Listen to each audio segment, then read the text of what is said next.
بسم الله الرحمن الرحيم سبح اسم ربك الأعلى الذي خلق فسوى والذي قدر فهدى والذي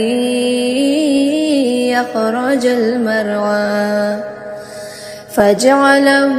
غثاء أحوى سنقرئك فلا تنسى إلا ما شاء الله إنه يعلم الجهر وما يخفى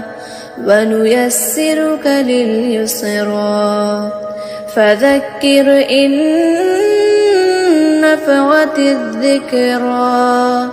سيذكر من يخشى ويتجنبها الأشقى الذي يصلى النار الكبرى ثم لا يموت فيها ولا يحيا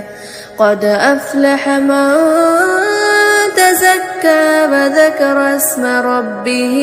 فصلى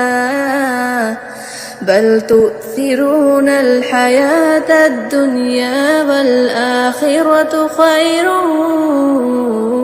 وأبقى